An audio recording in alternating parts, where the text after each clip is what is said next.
project. It's just a build, a rebuild, maybe. 1978 Corvette, silver anniversary edition. It's black. It's supposed to be silver and charcoal, maybe, that way. Yeah. Also, this is one of the most basic Corvettes that I've ever sold. So, no power windows, no power locks, no rear defogger, and funny enough, no tilt wheel, no telescopic wheel, no cruise control. I'll do a walkthrough here shortly and show you what was in the car. I bought it in Key Ridge, Arkansas, for my wife actually. We were in the market for just one you could drive around normally, and not have to work on it, ironically. So we got it. The guy wanted, I think, $12 for it. I actually got him down quite a bit, paid a good price for it. We pulled up, it was in the garage, but on some plastic. I figured, okay, probably leaks a little bit. And sure enough, power steering fluid, every time you turn the wheel, it leaked probably half a gallon. I'm exaggerating, maybe a quarter of a gallon, maybe a quart. A lot. And so I immediately, went to work on that thing after we got it home.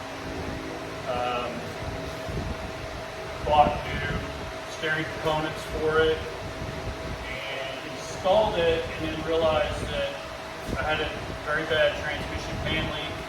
Also, oil was coming from the front of the engine. I'm assuming it was coming from the front seal.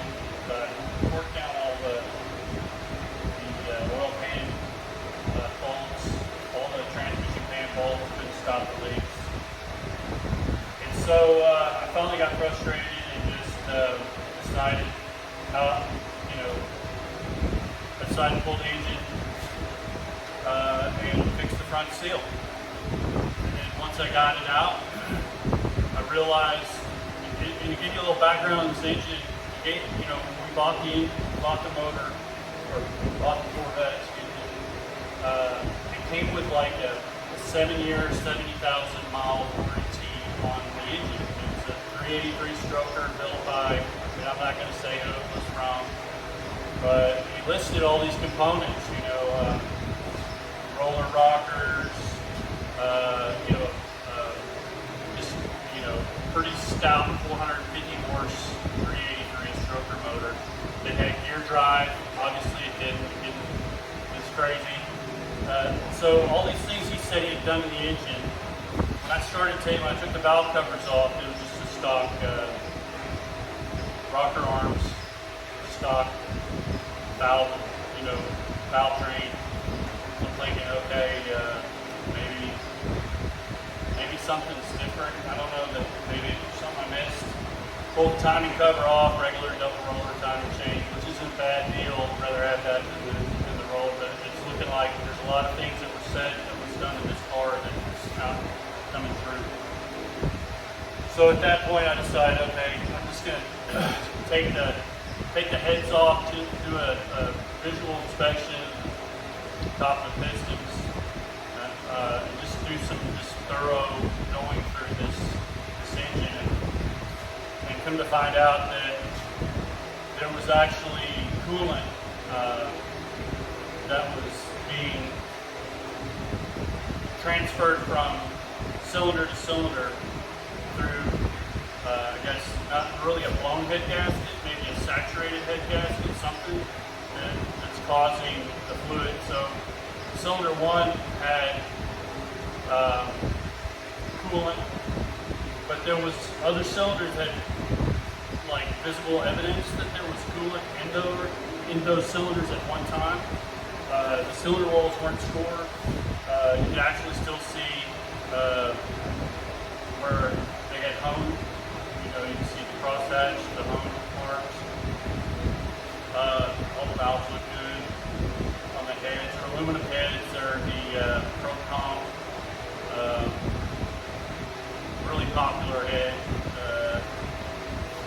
A friend of mine recommended, hey, you decided to take all this stuff over to this Hunt Engines, this place in the south side of town.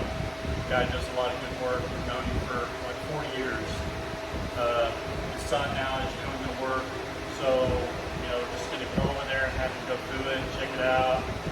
Well, that turned into a complete rebuild, and so he's actually building the motor, the engine as we speak. The transmission is actually sitting right here, turbo 350, stock torque converter. I figure, if we drive this far around, when you drive it around, 45, 50 mile an hour at 3,500 RPM, or however high RPM. I'd rather do it have a fourth gear, so I'm going to get a 700 R4.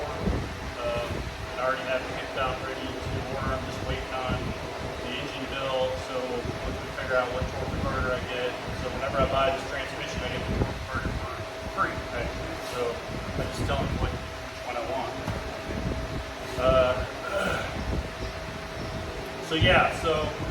Going through this car, it had on the interior had a dash cover on it, on the dash. You kind of, and I understand these cars have been around for, this one in particular for what, 47 years? Let's see, it was 78, 47 years. Long time. So it also sat out in the field for 12 years. I didn't know that until later. Of course, I can't verify that was it, but you can look at the dash, and I'll show you a picture later. It's been sitting somewhere out in the sun. I don't know if it's in a field or in somebody's driveway. But I pulled the dash cover off. The dash is actually in pieces, different parts. So speedometer and tachometer. So it says 84,000, 845 miles. I don't know if that's correct. The speedometer didn't work. The tachometer worked, but the needle broke off. I don't really like this setup. I don't like using old, the older gauges. I went and bought a new set of gauges from a different company that's going to fit. It's going to fit the stock gauge bezel. So this is, I got a brand new one. This is the one that was in it. Oops, sorry, it goes that way. I got I'm putting AC in it, so it didn't have it. It came with AC, but somebody ripped every bit of it out. They also took out the driver's side ventilation tube that goes to one of the deflectors, the one on the left side down here as you're sitting. It was gone. So I would have never known it until I took the steering wheel out, or the steering column, and so I took the steering column out. And the reason I did that, I know I'm jumping all over the place, is I'm a pretty big guy, not so fat, but just kind of big, tall. I sit kind of high in the seat. So in order to get in and out of this thing, you don't have tilt wheel or telescopic wheel. It's easier to just go by it, tilt telescopic wheel, put it in. So I went and did that, and I'll show you that in just a little bit. So dash is out, park is out. Basically everything, all the trim, and then maybe some more proof that this thing's out in the sun is that really a lot. Is that the driver's side overhead molding is melted, actually still here in pieces to the side of the car. So that could be electrical fire, it could be just extremely hot weather. gun could have done it. Maybe he was trying to heat this up to take it off or whatever.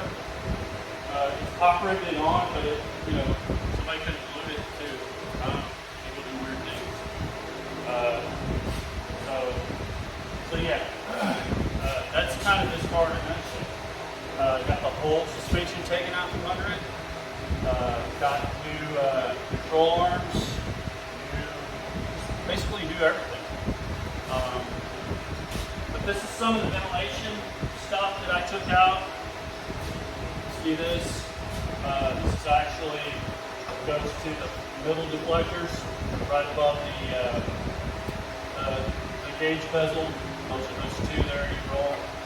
And this carries on over to the driver's side, which is completely missing.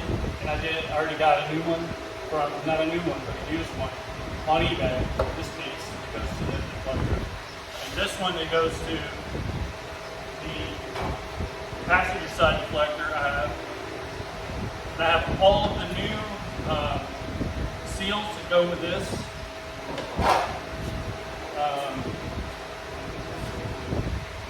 Took the heater box out, took the heater core out, replaced. I got all new heater core, accumulator, evaporator stuff for the ACs. Yeah, so let's take a break and then I'll show you the rest of the parts.